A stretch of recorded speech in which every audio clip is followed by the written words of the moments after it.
किसान चैनल पर।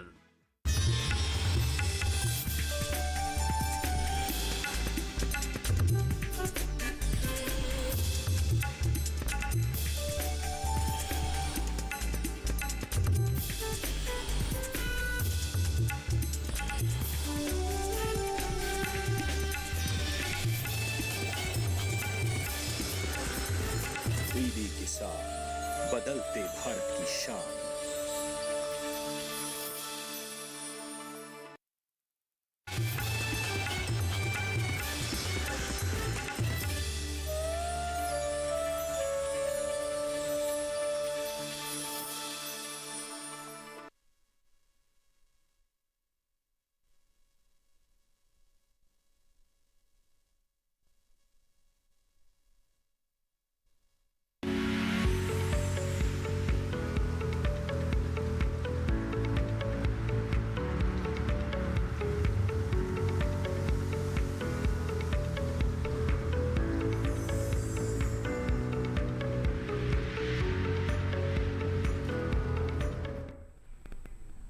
नमस्कार, आप देख रहे हैं दूरदर्शन किसान। कार्यक्रम हेलो किसान में आप सभी का स्वागत है। मैं हूं आपके साथ मोनालिसा। हेलो किसान एक ऐसा कार्यक्रम है जिसमें कृषि क्षेत्र से जुड़े हुए अहम विषय हम आपके लिए लेकर आते हैं ताकि आपकी कृषि उन्नत हो और आपकी आमदनी में इजाफा हो।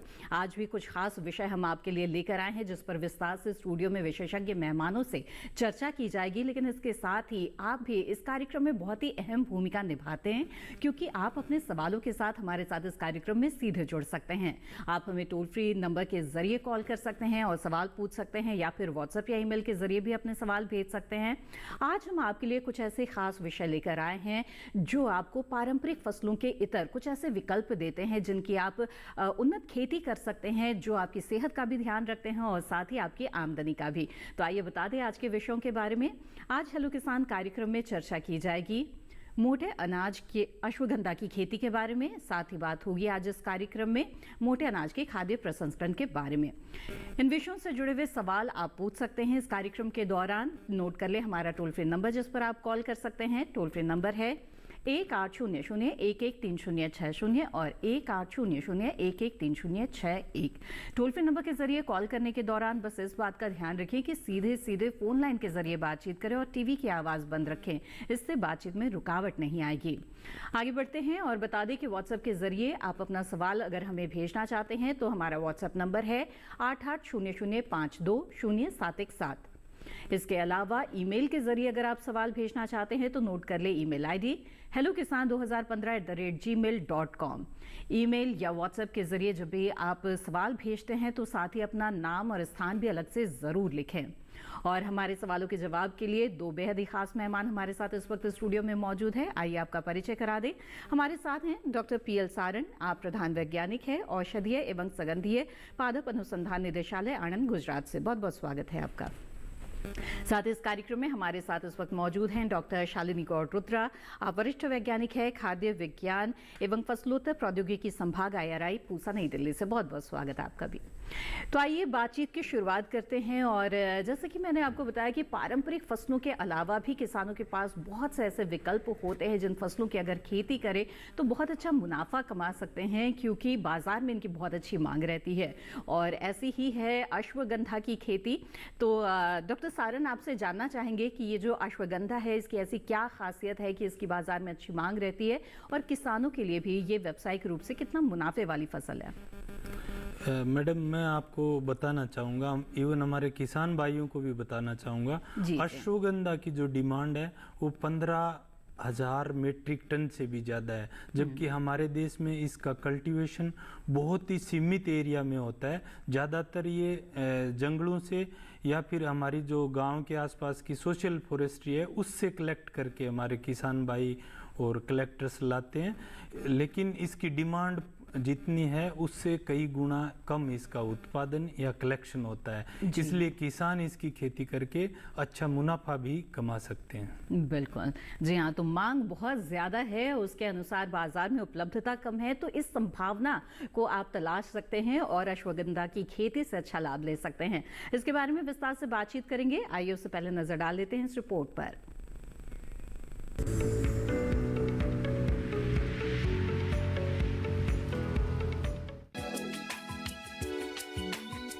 अश्वगंधा एक औषधीय फसल है।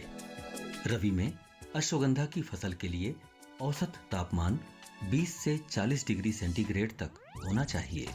इसकी खेती बलुई दोमट से हल्की रेतीली मिट्टी जिसका जल निकास अच्छा हो में की जा सकती है। मिट्टी का पीएच मान 6 से 8 तक होना चाहिए। अश्वगंधा की बुवाई के लिए 10 किलो बीज प्रति हेक्टेयर के लिए काफी रहते हैं। अश्वगंधा को अधिकतर छिटवा विधि से बोते हैं। कतारों में भी इसकी बुवाई की जाती है। कतारों में बुवाई करने से बीज कम लगता है। बुवाई से पहले बीजों को उपचारित कर लें। अच्छा उत्पाद लेने के लिए करीब 80 से 100 पौधे प्रति वर्ग मीटर या 8 से 10 लाख पौधे प्रति हेक्टेयर होना चाहिए। रबी सीजन में इसे 3 से 5 बार सिंचाई की जरूरत पड़ती है। अश्वगंधा की फसल वर्मी कंपोस्ट और हरी खाद में अच्छी होती है। 1 हेक्टेयर में पौध रोपने के लिए 1 से 1.5 टन वर्मी कंपोस्ट चाहिए। अगर मिट्टी की उर्वरता सामान्य है तो 15 किलो नाइट्रोजन और 15 किलो पोटेशियम की मात्रा प्रति हेक्टेयर डालने से पैदावार अच्छी होती है। अश्वगंधा की फसल में कई तरह के खरपतवार होने की आशंका रहती है। शुरुआती चरण में ही खरपतवार निकालने से खरपतवार दूर रहती है। ये काम पहली बार बुवाई के 21 से 25 दिनों के भीतर करना चाहिए। दूसरी बार खरपतवार निकालने के लिए 21 से 25 दिनों बाद करना चाहिए। अश्वगंधा में घुन और एफिड्स कीटों के हमले की आशंका रहती है। बचाव के लिए समय रहते कृषि विशेषज्ञों की सलाह से उचित उपाय करें।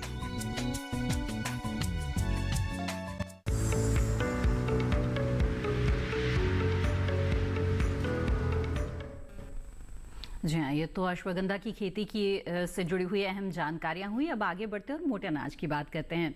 डॉक्टर शालिनी, आपसे जानना चाहेंगे कि मोटे अनाज के जो तरह तरह के उत्पाद हैं वो इन दिनों काफ़ी पसंद किए जा रहे हैं, तो क्या खास वजह है इसकी? हमारी सेहत के लिए किस तरह से लाभकारी है, इसके बारे में जानना चाहेंगे। जी बिल्कुल, मोटा अनाज यानी कि पोषक अनाज जो आजकल कहते हैं कदन्न, इनको वाकई में कह सकते हैं कुदरत का खजाना है कि बहुत सारे पोषक तत्व, जैसे कि जिसकी कमी आजकल हम जनसंख्या में देख रहे हैं कि आयरन की कमी है लोगों में, जिंक जो इम्यूनिटी के लिए चाहिए, मैग्नीशियम चाहिए, सेलेनियम चाहिए, वो सब इन मिलेट्स से हमें मिलता है। और बहुत सारा डाइटरी फाइबर भी, जो यानी कि जो रेशा हमारे भोजन में बहुत कम हो चुका है, वो जैसे हम प्रोसेस फूड्स खाते हैं तो वो रेशा डाइटरी फाइबर जो है वो हमें इन मिलेट्स से मिल पाता है। और इसीलिए कार्डियोवास्कुलर डिजीजेस यानी कि हृदय रोग, डायबिटीज़, मोटापा, हाइपरटेंशन, बीपी जो हाई हो जाता है, उन सब की रोकथाम के लिए या फिर मैनेजमेंट के लिए इनका सेवन बहुत ही अच्छा माना जाता है। बिल्कुल, तो बेहद ही लाभकारी है हमारी सेहत के लिए ये मोटे अनाज, जिन्हें हम कदन्न या मिलेट्स भी कहते हैं, या अब जिसे श्री अन्न का भी दर्जा मिल गया है। तो इसके बारे में बातचीत करेंगे आगे। आइए उससे पहले नजर डाल लेते हैं इस रिपोर्ट पर।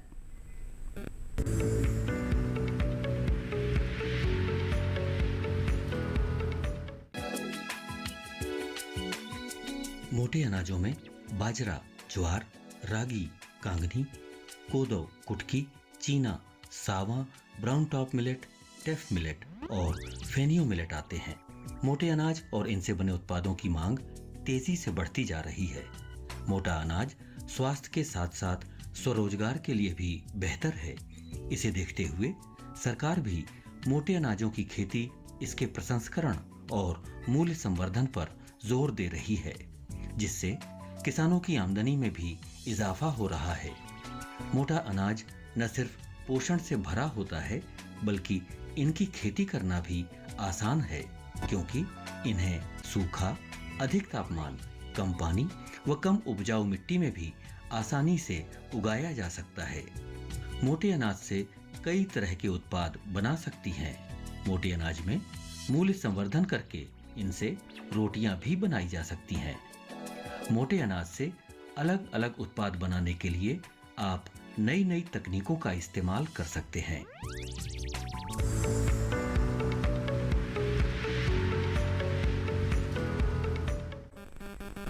तो ये अहम रिपोर्ट आपने देखी। आइए अब आगे बढ़ते हैं और डॉक्टर सारन आपसे जानना चाहेंगे कि अश्वगंधा की खेती के लिए किस तरह की मिट्टी, जलवायु अच्छी रहती है और किन किन जगहों पर सफलतापूर्वक इसकी खेती किसान कर सकते हैं। मैडम, अश्वगंधा की खेती करने के लिए सबसे जो उपयुक्त मिट्टी है वो बलुई मिट्टी समझी जाती है, क्योंकि ये जड़ वाली फसल है और जड़ के प्रॉपर विकास के लिए बलुई मिट्टी सबसे अच्छी मानी जाती है, क्योंकि उसमें जड़ का विकास भी ज़्यादा होता है तथा उसके साथ साथ बलुई मिट्टी में पोटास की मात्रा भी ज़्यादा पाई जाती है, जो कि उसकी जड़ के विकास के लिए आवश्यक रहता है। अगर हम जलवायु की बात करें तो इसको गर्मियों में ज़्यादा गर्म टेम्परेचर चाहिए होता है और फ्लावरिंग और रूट डेवलपमेंट के टाइम सर्दियों में टेम्परेचर जितना नीचा जाए उतना इसके उत्पादन के लिए और उसकी क्वालिटी डेवलपमेंट के लिए अच्छा समझा जाता है। तो ये एक्सट्रीम एनवायरनमेंट यानी पश्चिम राजस्थान जैसे सूखे एरिया में आसानी से इसकी खेती कर सकते हैं, जहाँ टेम्परेचर हाई रहता हो और सर्दियों में टेम्परेचर बहुत नीचे भी जाता हो। बिल्कुल। तो एक्सट्रीम टेम्परेचर के लिहाज से अगर देखा जाए तो अश्वगंधा की खेती अच्छी रहती है और यही बात मोटे अनाजों पर भी लागू होती है, जिसके बारे में भी आगे बात करेंगे। लेकिन इस वक्त हमारे साथ कार्यक्रम के पहले कॉलर जुड़ गए हैं, आइए उनसे बात कर लेते हैं। नंदस्वरूप मिश्रा जी बाराबंकी उत्तर प्रदेश से हमारे साथ हैं। नंदस्वरूप जी, स्वागत है आपका, पूछिए अपना सवाल।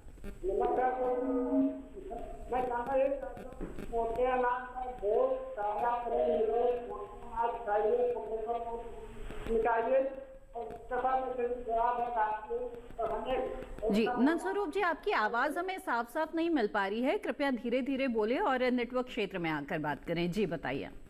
हाँ, मैं छोटा अनाज है, उसको हम जोखिम में कौन सा चावल के रूप में नुकसान होता अनाज ले, इससे जो है मोटे अनाज का भोग खाया करें, लोग मोटे अनाज खाए तो लोगों को हम भगाएं। जी ठीक है नंदस्वरूप जी, आपकी आवाज़ बहुत स्पष्ट नहीं है, लेकिन जहाँ तक हम समझ पाए हैं कि स्वास्थ्य के लिए किस तरह से ये लाभकारी है आप जानना चाहते हैं, तो डॉक्टर शालिनी अगर इस पर और कुछ आप प्रकाश डालना चाहेंगे। जी हाँ, मोटे अनाजों में स्वास्थ्य के रूप से देखा जाए तो बहुत अच्छा रेशा और खनिज पदार्थ होते हैं, लेकिन इसके साथ साथ अगर हम सेवन का और भी फ़ायदा उठाना चाहें तो इसको अंकुरीकरण करके खाएं, दालों के साथ मिलाकर इसको खाएंगे तो और भी इसका फ़ायदा ज़्यादा अच्छा मिल सकता है। मुझे लग रहा है कि वो रंगत के बारे में भी बात कर रहे थे, तो जो गहरे रंग के हैं हाँ कह सकते हैं कि जिनमें गहरा रंग है, जैसे रागी का लाल रंग होता है, तो वो जो है उसके भी अनेक फ़ायदे हैं। फिनोलिक्स वगैरह अच्छी क्वांटिटी में होती हैं, अच्छी मात्रा में, जो कि रोगों से लड़ने में हमें मददगार होती हैं। जी तो नंदस्वरूप जी, उम्मीद है आपके सवाल का जवाब मिल गया होगा। आगे बढ़ते हैं और अगले कॉलर का रुख करते हैं। विपिन जी सागर मध्य प्रदेश से इस वक्त हमारे साथ फोन लाइन पर हैं। विपिन जी स्वागत है आपका, बताइए क्या जानना चाहते हैं। नमस्कार, बताएं। मैम, मोटे अनाजों के प्रसंस्करण के बारे में जानना था।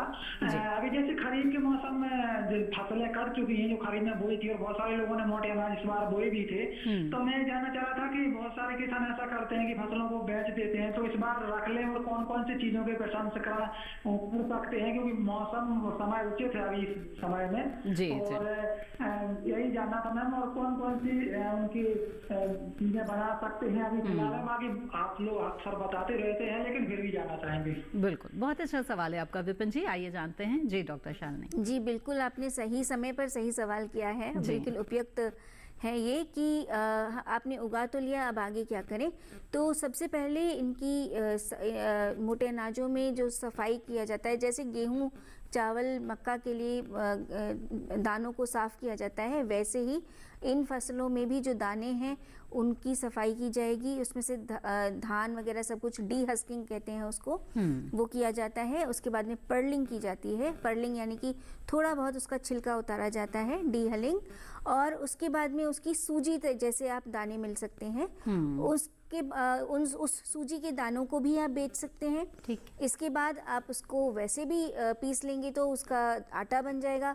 और आटे का भी अलग अलग तरीकों से प्रयोग कर सकते हैं, जैसे कि रोटी में है, आपने 1/3 मात्रा में मोटे अनाज का आटा मिला लिया, या फिर और भी बहुत सारे बिस्कुट बनाने में या पिज़्ज़ा, पास्ता इन सब को बनाने में कम से कम आप 1/3 रिप्लेसमेंट जो यानी कि जो भी अगर आटे का बना रहे हैं तो 100 ग्राम की जगह 70 ग्राम आटा ले लीजिए, 30 ग्राम मोटे अनाज का आटा ले लेंगे तो आप बहुत सारे उत्पादों में इसको प्रयोग कर सकते हैं।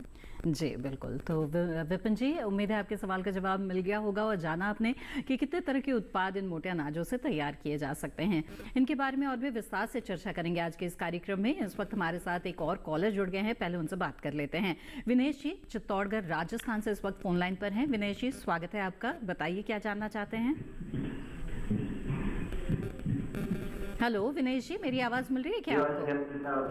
जैसे हमारे होता है लेकिन उसकी जी विनेश जी एक बार फिर से अपना सवाल दोहरा दें। ये बोल रहे हैं कि अश्वगंधा हमारे इधर भी होता है लेकिन उसकी जड़ बहुत पतली होती है। जी जी, तो ऐसा बीज का बढ़िया मिलता है अश्वगंधा का। ठीक है, आइए जानते हैं। डॉक्टर सारन बताएं। इन्होंने बहुत अच्छा क्वेश्चन किया है। अश्वगंधा की बहुत सारी वैरायटी हैं और उसमें अगर मैं मोटा मोटा जैसे इन्होंने जड़ का जिक्र किया उसके बारे में बताऊं तो मैडम 2 तरह की एक्चुअली अश्वगंधा की वैरायटी है। एक तो स्टार्च रिच अश्वगंधा होता है जिसको हम लोग बोलते हैं नागौरी अश्वगंधा। उसकी रूट की मोटाई बहुत अच्छी होती है और वो बलुई मिट्टी में बहुत अच्छे से, स्पेशली मध्य राजस्थान और पश्चिम राजस्थान में उसकी खेती होती है। और उसके साथ साथ जो दूसरा अश्वगंधा की किस्में जैसे ज्वार अश्वगंधा 20 है, ज्वार अश्वगंधा 134 है, ये दोनों अश्वगंधा की वैरायटी हैं। इन सब के बीज हमारे संस्थान से आप प्राप्त कर सकते हैं और इसकी खेती कर सकते हैं। दूसरी चीज इसकी जड़ का आपके विकास। संस्थान से संपर्क करने के लिए अगर बता दें कि किस तरह से संपर्क कर सकते हैं। जी जी, हमारा जो संस्थान है वो गुजरात आणंद में स्थित है। औषधीय एवं सगंधीय पादप अनुसंधान निदेशालय। वहाँ किसान भाई हम ऑनलाइन भी सीड मंगवा सकते हैं। उसके अलावा हमें लेटर लिख के या ईमेल के थ्रू, व्हाट्सएप के थ्रू, जो भी जितने भी आजकल मीडिया के साधन हैं उसके थ्रू हमसे कांटेक्ट कर सकते हैं और वहां आके देख भी सकते हैं और बीज खरीद भी सकते हैं। बिल्कुल। तो विनेश जी जाना आपने कि किस तरह से अश्वगंधा के बीज आप प्राप्त कर सकते हैं। आगे बढ़ते हैं, यहाँ पर रुक करते हैं नईमुद्दीन जी का जो झांसी उत्तर प्रदेश से हमारे साथ जुड़े हुए हैं। नईमुद्दीन जी स्वागत है आपका, पूछे अपना सवाल।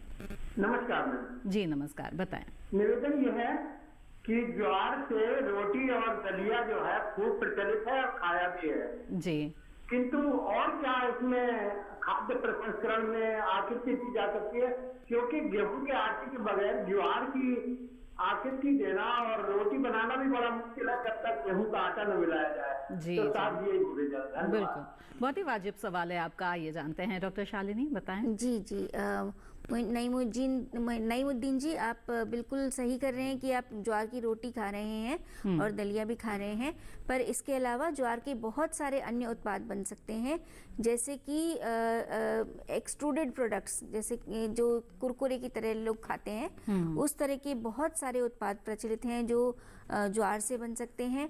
इसके अलावा उसके बिस्किट और पास्ता, पिज्ज़ा बेसिस, बर्गर्स, इन सभी में यानी कि ब्रेड में भी इसका इस्तेमाल किया जा सकता है। जी बिल्कुल। तो जाना आपने नईमुद्दीन जी कि ये ज्वार से और कितने तरह के उत्पाद बनाए जा सकते हैं। तो स्नैक्स की ये बहुत तरह के उत्पाद है जो इनसे बन सकते हैं। आगे बढ़ते हैं और अगले कॉलर का रुख करते हैं। हरी सिंह जी कपूरथला पंजाब से इस वक्त हमारे साथ फोन लाइन पर हैं। हरी सिंह जी स्वागत है आपका, पूछे अपना सवाल। नमस्कार डॉक्टर साहब जी। जी नमस्कार, बताएं। डॉक्टर साहब ये अश्वगंधा की बिजाई के बारे में पूछना है और कौन से टाइम इसकी बिजाई होती है और दूसरा के बीज कितना पड़ता है 1 एकड़ में। जी बिल्कुल, डॉक्टर सारन बताएं। अश्वगंधा की बुआई का स्पेशली जो हमारा उत्तर भारत है, पंजाब, राजस्थान और हरियाणा की अगर बात करें तो सबसे बढ़िया टाइम है उसका अक्टूबर के महीने से लेके आप नवंबर तक। सर्दी स्टार्ट होने से कम 20-25 दिन पहले आपको इसकी बुआई करनी है और इसके लिए सबसे अच्छा टाइम है अक्टूबर का, 15 अक्टूबर के आसपास। लेकिन हमारे जो उत्तर भारत के जितने भी किसान हैं वो सितंबर के महीने से लेके 15 अक्टूबर के बीच में कभी भी इसकी अगर बुआई करें तो इसकी आसानी से खेती कर सकते हैं। दूसरा, अश्वगंधा के बीज की हमारे किसान भाई ने बात करी। अश्वगंधा का लगभग 1 हेक्टेयर में अगर हम किसानों के हिसाब से बताएं तो 4 बीघे में लगभग 10 से 13 केजी के आसपास बीज चाहिए होता है। और इसके बीज की बुआई के 2 तरीके हैं, एक तो लाइन से लाइन और एक छिटकुआं विधि। अगर हम छिटकुआं विधि में करते हैं तो थोड़ा बीज ज़्यादा चाहिए होता है, 13-14 किलो। और अगर हम लाइन से लाइन बीज की बुआई करें तो उसमें 8 से 10 केजी में आसानी से हम इसकी बुआई कर सकते हैं। बिल्कुल। तो हरि सिंह जी, बिल्कुल समय आ चुका है और आप इसकी जो बिजाई है वो कर सकते हैं, इसके लिए तैयारी कर लें। उम्मीद है कि इस जानकारी से आपको लाभ होगा। इसी के साथ यहाँ पर हेलो किसान कार्यक्रम में वक्त हो गया है एक छोटे से ब्रेक का। जल्द हाजिर होंगे, आप बने रहें दूरदर्शन किसान पर।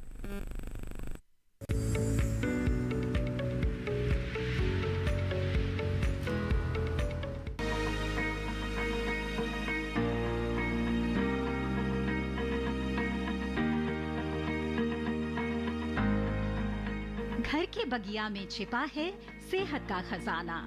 टेरेस गार्डनिंग से बनेगा घर ब्यूटीफुल और हेल्दी।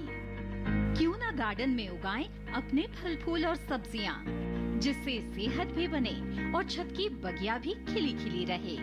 देखिए छत पर बागवानी, शनिवार सुबह 9 बजे सिर्फ दूरदर्शन किसान पर।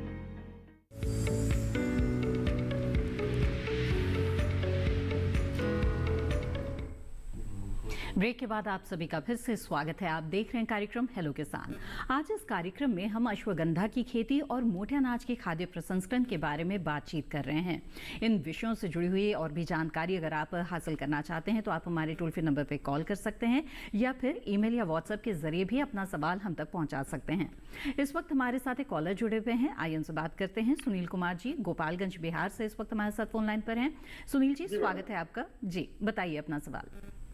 जी नमस्कार मैडम, मुझे कोदो के बारे में जानना था। वो कितने, एक बीघा में कितने खर्चा आएंगे और क्या क्या लगेगा? ठीक है, आइए जानते हैं। तो कोदो के बारे में जानना चाहते हैं डॉक्टर शालिनी, बताएं। जी, कोदो मिलेट जो है काफ़ी अच्छी प्रचलित मिलेट है और बहुत ही इसमें फिनोलिक्स की और एंटीऑक्सीडेंट्स की मात्रा काफ़ी अच्छी होती है। और सबसे अच्छी बात जो कोदो की है कि कोदो के उत्पाद जब हम बनाते हैं तो उसके उत्पाद बहुत आसानी से बन जाते हैं। यानी कि अगर हम उसको बाकी मोटे अनाजों को देखें तो कोदो जो है वो सबसे ज़्यादा अनुकूल रहती है कि उससे आसानी से उत्पाद बन जाते हैं और उसका टेस्ट वगैरह भी अच्छा होता है। हालांकि और दाना थोड़ा सा मोटा होता है। इसके बीज जो हैं वो आपको AICRP स्मॉल मिलेट्स बहुत सारे सेंटर्स हैं जिसका हेडक्वार्टर बेंगलोर में है, AICRP एक्रिप बेंगलोर में, वहाँ से आपको मिल जाएंगे। बिल्कुल। तो सुनील जी, जाना आपने कि बीज कहाँ से प्राप्त कर सकते हैं कोदो का, जो कि एक माइनर मिलेट है और माइनर मिलेट में एक अहम स्थान रखता है कोदो।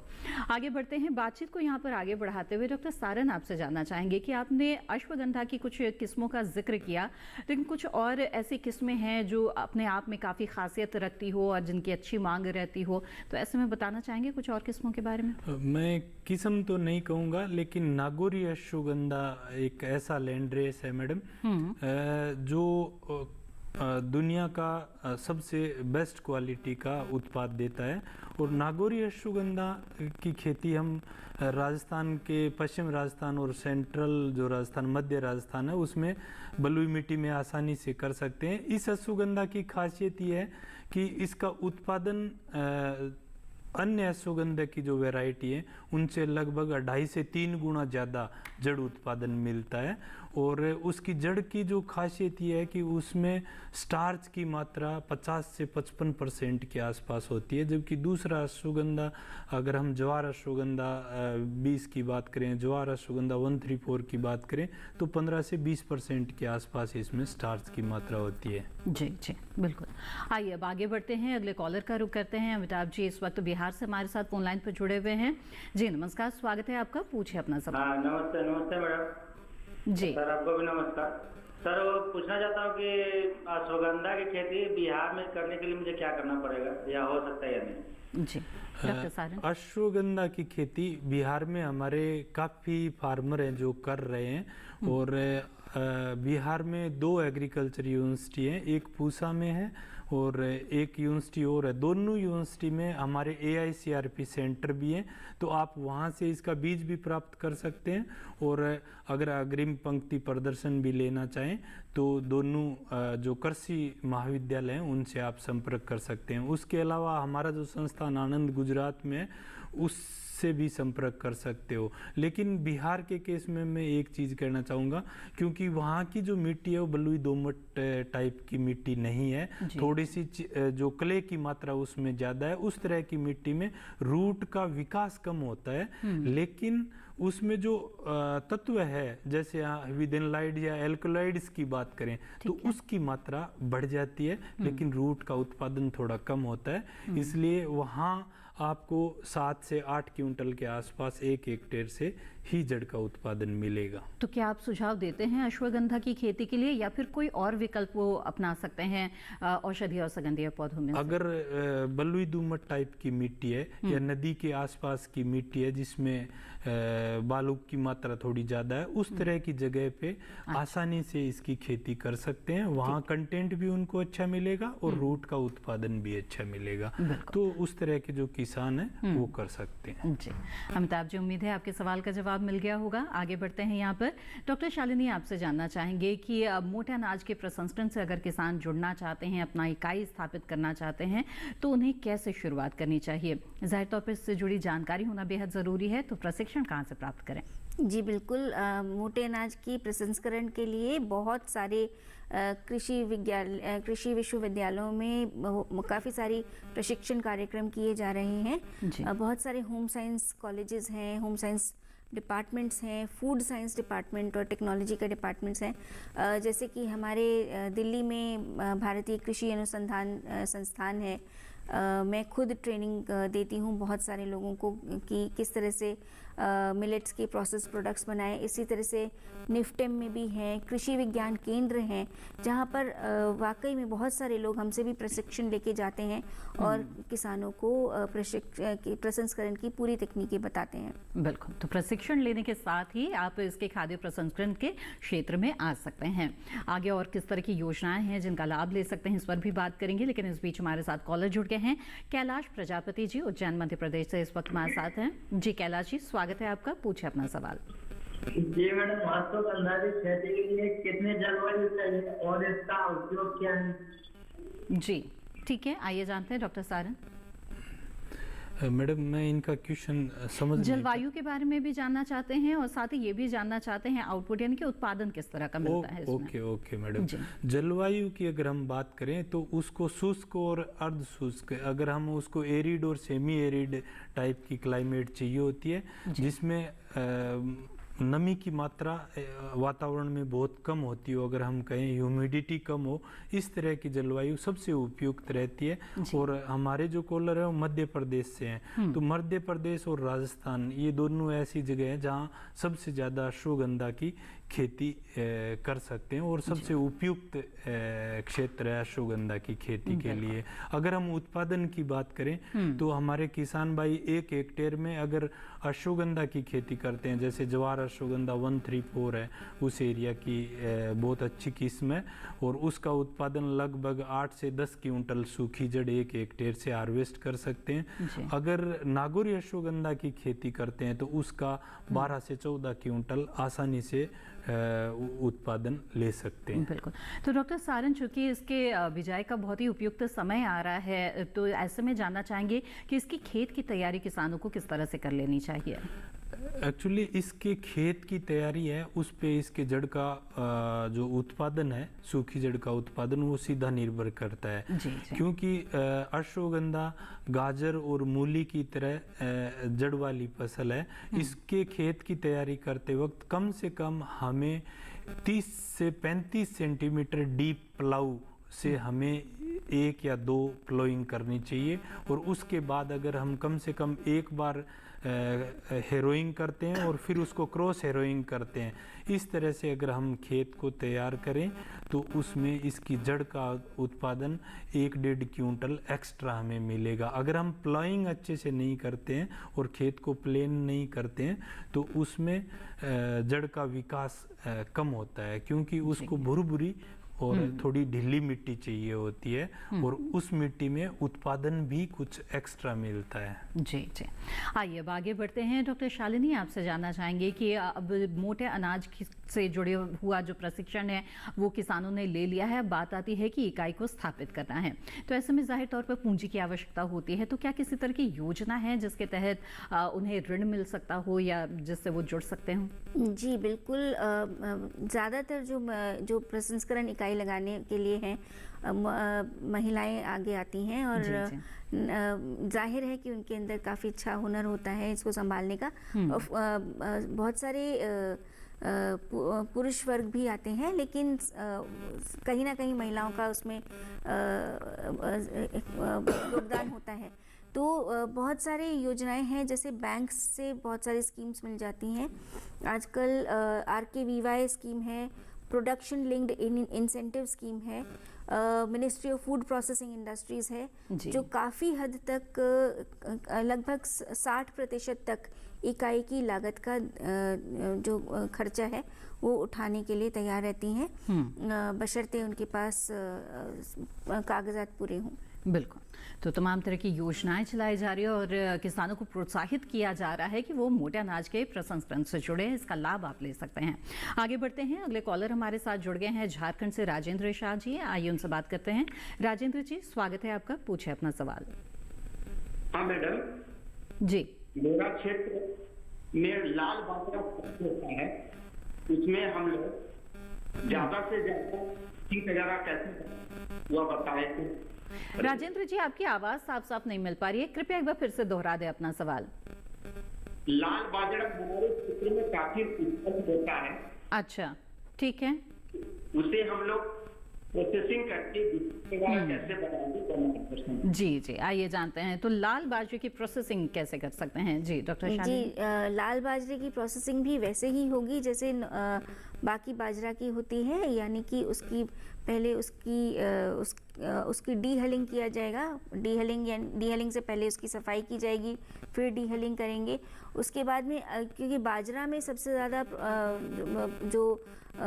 जो प्रॉब्लम आता है वो ये कि उसका आटा जो है बहुत जल्दी ख़राब हो जाता है, तो उसके लिए बाजरा को थोड़ा सा नमी उपचार देना होता है, यानी कि थोड़ा सा या तो उबलते पानी में 2-3 मिनट छोड़ के फिर उसको सुखा के या थोड़ा सा सुखाने के बाद हल्का सा भून लें और फिर अगर उसका आप आटा बनाते हैं या दलिया बनाते हैं तब उसको ज़्यादा दिनों तक आप रख सकते हैं। और दलिया बना के उसको बल्कि आजकल मिड डे मील वगैरह में बच्चों को ICDS स्कीम्स के अंतर्गत लंच में भी जैसे हम पट्टी खाते हैं गुड़ के साथ, वैसी बाजरा की भी बहुत ही स्वादिष्ट पट्टी बनती है, वो भी आप बना सकते हैं। दलिया तो खा ही सकते हैं। जी बिल्कुल, तो राजेंद्र जी, जाना आपने कि लाल बाजरे का किस तरह से आप प्रसंस्करण कर सकते हैं। आगे बढ़ते हैं और अगला सवाल लेते हैं जो व्हाट्सएप के जरिए हमारे एक दर्शक ने भेजा है। हालांकि उन्होंने अपना नाम नहीं लिखा है, तो आप लोगों से गुजारिश रहती है कि सवाल के साथ साथ नाम और स्थान जरूर लिखें। तो जिला बड़वानी से सवाल भेजा हमारे एक दर्शक ने, जिन्होंने लिखा है कि अश्वगंधा की खेती से जुड़े हुए सवालों के जवाब चाहिए, खास तौर पर बीज कहाँ मिलेंगे इसकी जानकारी चाहिए। जी डॉक्टर सारंग। अश्वगंधा के बीज का जैसे मैंने पहले भी बताया है, आनंद गुजरात में हमारा औषधि एवं सगंधीय पादप अनुसंधान निदेशालय के नाम से संस्थान है। इसके अलावा जितनी भी जैसे मध्य प्रदेश, राजस्थान, इवन बिहार, यूपी, जितनी भी हमारी स्टेट एग्रीकल्चर यूनिवर्सिटीज हैं वहाँ से भी इसका बीज प्राप्त कर सकते हैं। जी जी बिल्कुल, तो इसी तरह से अश्वगंधा की खेती और मोटे अनाज के खाद्य प्रसंस्करण के बारे में बातचीत हमारी जारी रहेगी। आप भी अपने सवालों के साथ जुड़ते रहें, लेकिन फिलहाल वक्त हो गया है एक और छोटे से ब्रेक का। जल्द हाजिर होंगे, आप बने रहें दूरदर्शन किसान पर।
आपके अपने फोन इन कार्यक्रम स्वस्थ किसान में हर शनिवार शाम 6 से 7 बजे सिर्फ डीडी किसान पर।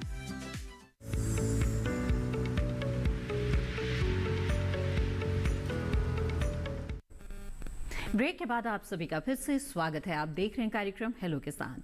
इस कार्यक्रम में आज हम अश्वगंधा की खेती और मोटे अनाज के खाद्य प्रसंस्करण के बारे में चर्चा कर रहे हैं।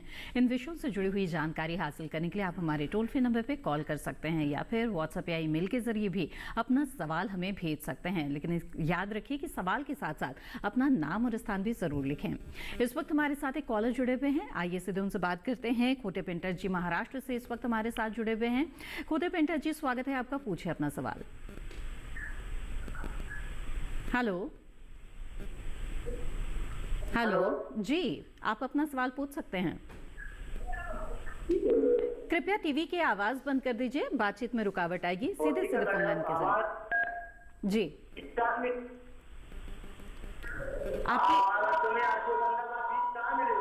माफ कीजिएगा, टीवी की आवाज बंद कर दीजिए, बातचीत में रुकावट आएगी। अपना सवाल आप साफ साफ पूछ सकते हैं। जी, जहां तक हम समझ पाए हैं आप जानना चाहते हैं कि महाराष्ट्र में अश्वगंधा के बीज कहां से आप प्राप्त कर सकते हैं। तो डॉक्टर सारन, क्या सुझाव होगा आपका?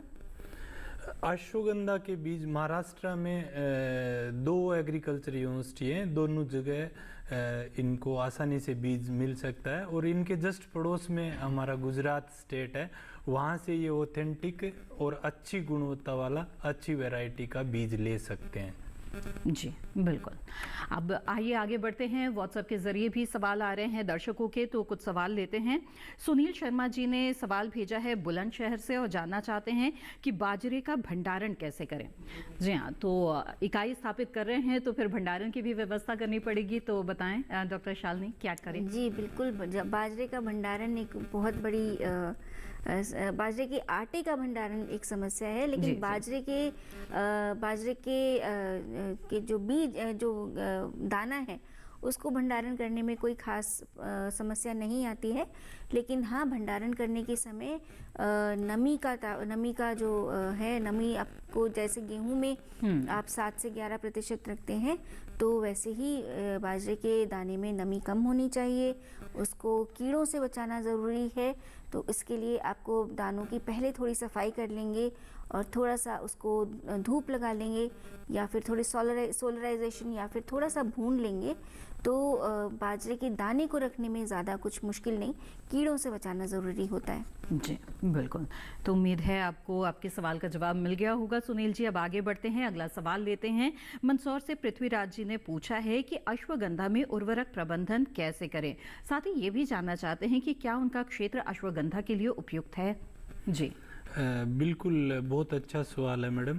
उस एरिया में अश्वगंधा आसानी से कर सकते हैं। हमारे बहुत सारे किसान भाई हैं जो सक्सेसफुली उस एरिया में अश्वगंधा की खेती कर रहे हैं। अगर रही बात उर्वरक प्रबंधन की, उर्वरक एक्चुअली अश्वगंधा को बहुत ज़्यादा पोषक तत्व की जरूरत नहीं होती है। ज़्यादातर हमारे किसान हैं वो रेजिडुअल फर्टिलिटी पे, जो दूसरी फसल का बचा हुआ जो फर्टिलाइजर होता है उस पे इसकी खेती करते हैं। फिर भी अच्छा उत्पादन लेने के लिए लगभग 25 केजी नाइट्रोजन, 25 केजी फास्फोरस और 25 केजी पोटास लगभग 1 हेक्टेयर में इसका उपयोग लाना चाहिए। और जो किसान इसकी खेती ऑर्गेनिक तरीके से करते हैं उनको कम से कम 5 टन 3 साल में एक बार अच्छी सड़ी हुई 6 महीने पुरानी गोबर की खाद का उपयोग करना चाहिए, ताकि उसको सारे पोषक तत्व मिल सकें। बिल्कुल, आइए अब आगे बढ़ते हैं, अगला सवाल लेते हैं। व्हाट्सएप के जरिए सवाल भेजा है हेमराज जी ने और ये जानना चाहते हैं कि कौन कौन से मोटे अनाज से पानी पूरी बना सकते हैं। जी डॉक्टर शालिनी। पानी पूरी बनाना मोटे अनाज से थोड़ा मुश्किल होगा, लेकिन हाँ बनाई जा सकती है। इसके लिए थोड़ा हमारी एक तकनीक है जिसको हम वैज्ञानिकों ने मिलकर बनाया है, जिसमें थोड़ा ग्लूटन को रिकॉन्स्टिट्यूट किया जाता है। ग्लूटन यानी कि मैदे में जो प्रोटीन होती है, जो सब कुछ जोड़ के रखती है, वो प्रोटीन का पाउडर बाजार से मिल सकता है। उस ग्लूटन को आप जब आप उस बहुत महीन पिसा हुआ जब मिलेट्स का आटा लेंगे तो उससे गोलगप्पे यानी कि पानी पूरी बना सकते हैं। मैंने मोमोज तक तो बनाए हैं जी और कचौड़ी भी बनाई है, पर हाँ गोलगप्पे कभी ट्राई नहीं किए, बट हाँ बन जाएंगे। लेकिन डॉक्टर शालिनी, हेमराज जी के सवाल से ये स्पष्ट है कि लोगों में बड़ी दिलचस्पी है, अब मोटे अनाज को तरह तरह से अपने खाद्य उत्पादों में ये शामिल करना चाहते हैं और उसके लिए लगातार एक्सपेरिमेंट्स भी कर रहे हैं। तो बताएं कुछ ऐसे ही अनोखे उत्पादों के बारे में। अभी हमने सुना भी कि किस तरह से लगातार जो आयोजन हुए हैं, चाहे G20 हो या फिर अन्य आयोजन, उसमें भी जो मिलेट्स है उसके तमाम तरह के जो डिशेज हैं वो पेश की गई है। तो इसमें बहुत तरह के एक्सपेरिमेंट्स आजकल चल रहे हैं। जी वही मैं कह रही हूँ कि हर तरह का उत्पाद बनना मुमकिन है जी। बशर्ते कई बार कुछ एडिटिव्स यानी कि कुछ योजक इसमें डालने पड़ते हैं, जिसके लिए आप वैज्ञानिकों की परामर्श ले सकते हैं। और हम तो पूरे के पूरे मिलेट से भी उत्पाद बना चुके हैं। या ज़रूरी नहीं कि हाँ अगर जैसे मैं सलाह देती हूँ कि हाँ 1/3 तो आप आराम से मिला लो तो चीज़ें बन जाती हैं। लेकिन अगर आप 100% मिलेट पर भी जाना चाहेंगे तो भी उत्पाद बनने संभव है, लेकिन उसके लिए थोड़ा सा वैज्ञानिक आपको परामर्श लेना पड़ेगा। जी बिल्कुल। आइए अब आगे बढ़ते हैं और बातचीत को आगे बढ़ाते हुए डॉक्टर सारन, अब आपसे जानना चाहेंगे अश्वगंधा की खेती के दौरान प्रबंधन किस तरह से किया जाए। पोषक तत्व प्रबंधन के बारे में तो आपने बताया, सिंचाई की भी आवश्यकता होती है, तो किस मात्रा में, कितने अंतराल में पानी की आवश्यकता होती है अश्वगंधा? एक्चुअली अश्वगंधा में सिंचाई का महत्व है सबसे ज़्यादा उसकी बुआई के टाइम पे, बीज की बुआई के टाइम पे होता है, क्योंकि अश्वगंधा का बीज है वो बहुत ही छोटा होता है और चपटा होता है, इसलिए उसकी जो कोलियोप्टाइल लेंथ है वो बहुत कम होने की वजह से हमारे 50% से ज़्यादा किसान हैं वो उसकी खेती करने में फेल हो जाते हैं, जर्मिनेशन नहीं होता है।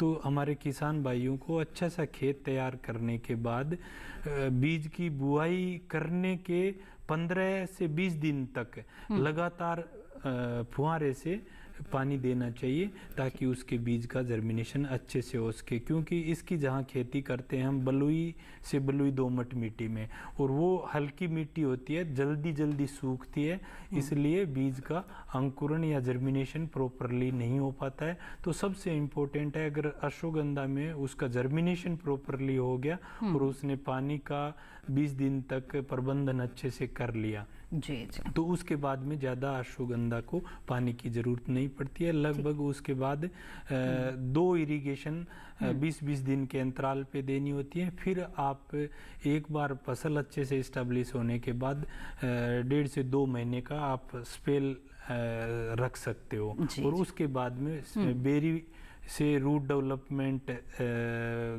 अगर हम कहें 3-4 महीने में 2 इरिगेशन की फिर ज़रूरत पड़ती है ताकि उसके जड़ का विकास अच्छे से हो सके। सिंचाई प्रबंधन के बारे में जाना आपने, अब आगे बढ़ते हैं और अगले कॉलर का रुख करते हैं। इस बीच जसबीर सिंह जी हमारे साथ ऑनलाइन पर जुड़ गए हैं अंबाला हरियाणा से। जसबीर जी स्वागत है आपका, पूछिए अपना सवाल। जसबीर जी क्या मेरी आवाज़ मिल रही है आपको? हाँ जी सर। जी बताइए क्या जानना चाहते हैं? हाँ जी मैडम, ना मैं फूड प्रोडक्ट बनाना चाहता हूँ, एग्रीकल्चर के जो सामान है ना अपना। जी हाँ जी मैडम, पीछे क्या आवाज आ रही है? ठीक है, आप फूड प्रोडक्ट्स बनाना चाहते हैं, कोई खास जानकारी? हाँ जी, इसके लिए ना ट्रेनिंग सेंटर पूछना है कहाँ पे है। ठीक है, आइए जानते हैं। जी डॉक्टर शालिनी जी। जसबीर जी आप अंबाला से हैं और अंबाला बहुत ही नज़दीक है पंजाब और हरियाणा दोनों के ही, तो बहुत सारी प्रोसेसिंग, एक निफ्टेम का सेंटर बनाया है। निफ्टेम यानी कि खाद्य प्रसंस्करण और एंटरप्रेन्योरशिप मैनेजमेंट के लिए, तो वहाँ पर भटिंडा में एक निफ्टेम का सेंटर आपके पास रहेगा। और दूसरा कुंडली में भी निफ्टेम है, वहाँ से भी आप प्रसंस्करण की जानकारी ले सकते हैं। नहीं तो कृषि विज्ञान केंद्र और कृषि विश्वविद्यालय हिसार एग्रीकल्चरल यूनिवर्सिटी आपके लिए सबसे उपयुक्त रहेगी। क्योंकि आपके एरिया में बाजरा होता है, तो हिसार एग्रीकल्चरल यूनिवर्सिटी में एक सेंटर है जहाँ पर ट्रेनिंग दी जाती है। जी जसबीर जी, उम्मीद है आपके सवाल का जवाब मिल गया होगा।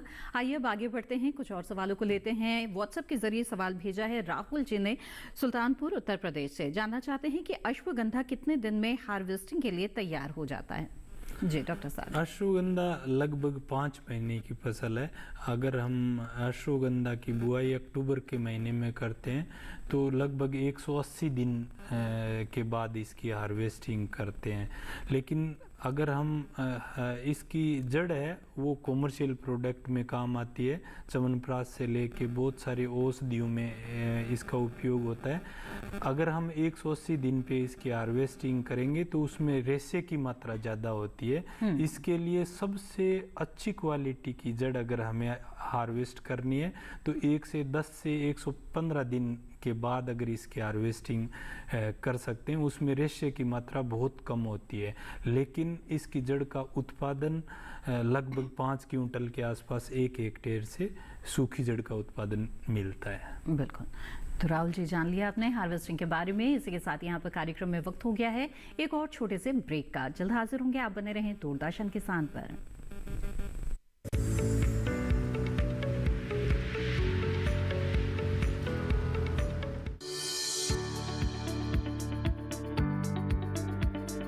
कृषि और पशुपालन है एक दूसरे के पूरक।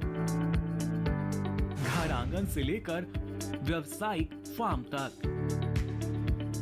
मुर्गी पालन से लेकर रेगिस्तान के जहाज तक। बीमारियों से अब पशुपालक ना हो परेशान। विशेषज्ञ करेंगे आपकी समस्या का समाधान।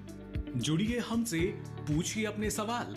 ईमेल के जरिए भी आप हमारे साथ जुड़ सकते हैं। हमारी ईमेल आईडी है ddkisanapc@gmail.com। हमारे टोल फ्री नंबर हैं 1800-113060 और 1800-113061।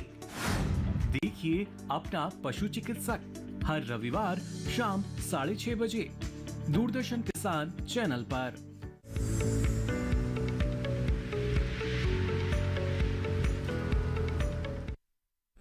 ब्रेक के बाद आप सभी का फिर से स्वागत है। आप देख रहे हैं कार्यक्रम हेलो किसान। इस वक्त हमारे साथ एक कॉलर जुड़े हुए हैं, आइए सीधे उनका रुख करते हैं। रजनीश सिंह जी बिहार से इस वक्त हमारे साथ फोन लाइन पर हैं। जी स्वागत है आपका, पूछिए अपना सवाल। हेलो रजनीश जी, मेरी आवाज मिल रही है आपको? जी हाँ जी, अपना सवाल पूछ सकते हैं। मेरा सवाल है मैम कि अश्वगंधा का जो पौधा होता है जी, उसका कौन कौन सा पार्ट किस चीज में उपयोग किया जाता है? जी आइए जानते हैं। जी डॉक्टर सारन बताएं। अश्वगंधा का जो सबसे उपयोगी पार्ट है वो जड़ है मैडम उसकी। और जड़ का उपयोग आप च्यवनप्राश से लेके जितनी भी हमारी औषधियाँ हैं, इवन उसका एक्सट्रैक्ट कैप्सूल्स में भी बहुत सारी मेडिसिन आयुर्वेदिक से लेके हमारी मेडिसिन से जिसमें उपयोग होता है। और इसका जड़ ही सबसे उपयोगी है। उसके अलावा कुछ लोग वेट लॉस के लिए उसके पत्ते भी उपयोग में लाते हैं, लेकिन हमारा जो आयुष मिनिस्ट्री है वो इसको रिकमेंड नहीं करता है। तो इसका कॉमर्शियल पार्ट जड़ है और इसके अलावा आप इसका बीज बुआई के लिए काम में ले सकते हैं। जी, तो ऐसे में जबकि इसके जड़ों की अच्छी खासी मांग है तो किसान जो इसकी खेती कर रहे हैं अब वो उसकी मार्केटिंग कैसे करें, इसके लिए आप उन्हें क्या सलाह देना चाहेंगे डॉक्टर साहब?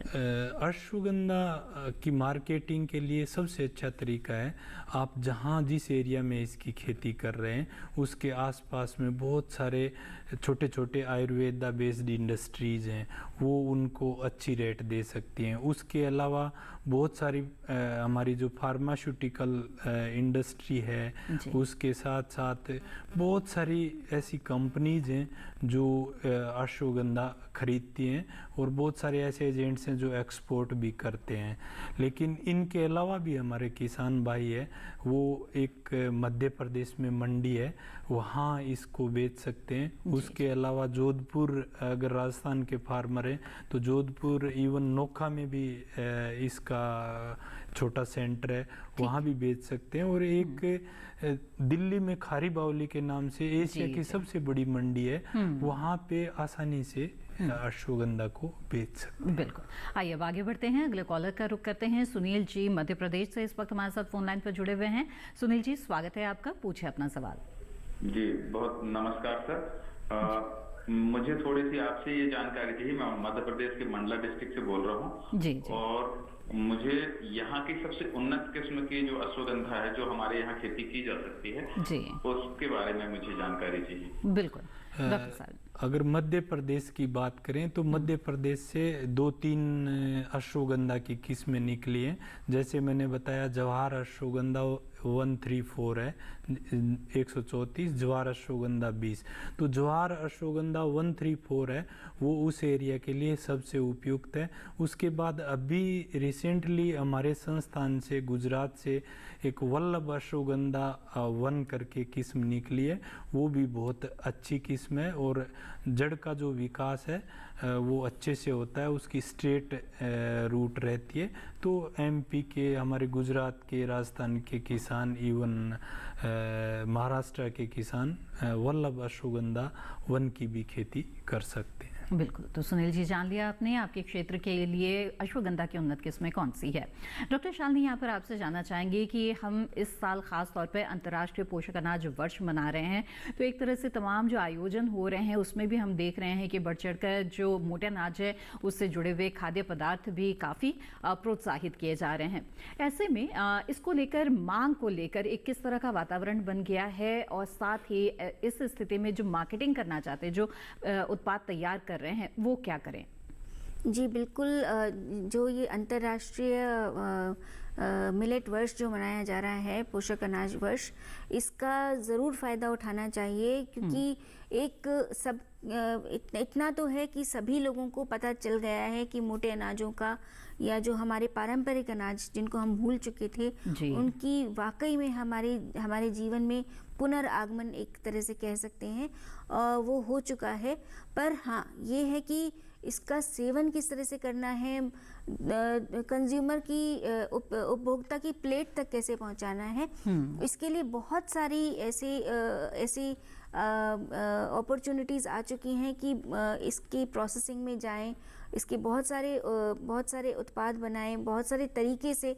अगर सीधा उत्पाद में भी नहीं जा सकते तो कुछ ना कुछ कड़ी में जुड़ सकें कि हम क्योंकि ये जो अनाज है ज़्यादा से ज़्यादातर हमारे ही देश में उगाते हैं, तो पूरे विश्व को हम ही सप्लाई करने वाले हैं। तो क्यों ना इसके लिए सबसे पहले हम लोग हम पहल करें और हम पूरे विश्व को मिलेट्स का उत्पाद पहुंचाएं, चाहे किसी भी तरीके से। तो ये बहुत ज़रूरी है कि हम कहीं ना कहीं इस कड़ी से जुड़ जाएं। जी, आइए अब आगे बढ़ते हैं और अगला सवाल यहाँ पर ले लेते हैं। व्हाट्सएप के जरिए सवाल भेजा है ओम सिंह जी ने मंदसौर से। ये जानना चाहते हैं कि अश्वगंधा की बुआई किस तरीके से करना चाहिए। जी, अश्वगंधा की बुआई 2 तरीके से करते हैं। एक तो खेती की तैयारी करने के बाद में छिड़कुआ विधि से उसकी बुआई करते हैं, और दूसरा तरीका है लाइन से उसकी बुआई करना। और लाइन के साथ साथ तीसरा, अगर हम रिज और फ्रो बना के अगर इसकी बुआई करें तो इसकी जड़ का विकास भी अच्छा होता है और हार्वेस्टिंग में भी फ़ायदा होता है। लेकिन सबसे मोटी बात ध्यान रखने वाली इसकी बुआई में ये है कि अगर हमारे किसान 1 हेक्टेयर में 4.5 लाख से ज़्यादा अगर पौधों की संख्या मेंटेन करते हैं, चाहे वो छिड़काव विधि से करें, चाहे लाइन से करें, चाहे रिज एंड फ्रो से करें, तो उनको अच्छा उत्पादन मिलता है। बिल्कुल। डॉक्टर सारन और डॉक्टर शालिनी, आप दोनों ने इस कार्यक्रम में हमें बहुत ही अहम जानकारियां दी। आप दोनों का बहुत बहुत धन्यवाद हमारे साथ जुड़ने के लिए इस कार्यक्रम में। Thank you. तो विस्तार से जाना आज आपने कि किस तरह से अश्वगंधा की खेती आप कर सकते हैं, इसकी बाजार में अच्छी मांग रहती है तो इसका लाभ आप ले सकते हैं। वहीं मोटे अनाज को लेकर बहुत ही अच्छा वातावरण इस वक्त बना हुआ है, इसका लाभ आप उठा सकते हैं। अगर इसकी खेती से जुड़ना चाहे या प्रसंस्करण से जुड़ना चाहे या इस पूरी कड़ी में कहीं पर भी आप जुड़ना चाहे तो आपके लिए बहुत ही अच्छा समय ये है। उम्मीद है इन जानकारियों का लाभ आप जरूर उठाएंगे। इसी के साथ यहाँ पर आगे बढ़ते हैं और बता दें आपको, हेलो किसान कार्यक्रम में जो अगले विषय रहेंगे जिन पर चर्चा की जाएगी वो रहेंगे गन्ने की खेती। साथ ही कार्यक्रम के दौरान बातचीत की जाएगी रबी फसलों में बीज की उपलब्धता के बारे में। इन विषयों से जुड़े हुए सवाल आप हमें भेज सकते हैं, आप हमें ईमेल कर सकते हैं। ईमेल आईडी नोट कर लें, hellokisan2015@gmail.com। सवाल के साथ साथ नाम और स्थान भी जरूर लिखें। इसके अलावा आप अपने सवालों के लिए हमारे कॉल सेंटर नंबर पर भी कॉल कर सकते हैं। टोल फ्री नंबर है 1800-113060। आप सुबह 6 बजे से लेकर रात 10 बजे के बीच कॉल कर सकते हैं और अपने सवाल दर्ज करा सकते हैं। सोमवार से शनिवार किसी भी दिन आप अपने सवाल दर्ज करा सकते हैं टोल फ्री नंबर के जरिए। इसके अलावा आपको बता दें कि दूरदर्शन किसान के YouTube चैनल पर भी आप देख सकते हैं कार्यक्रम हेलो किसान कभी भी, और ये सभी जानकारियां हासिल कर सकते हैं। हमारे YouTube चैनल से जुड़ने के लिए टीवी स्क्रीन पर दिखाए जा रहे इस QR कोड को स्कैन करें। इसी के साथ हेलो किसान की आज की कड़ी में बस इतना ही। हमें दीजिए इजाजत, आप बने रहें दूरदर्शन किसान पर। नमस्कार।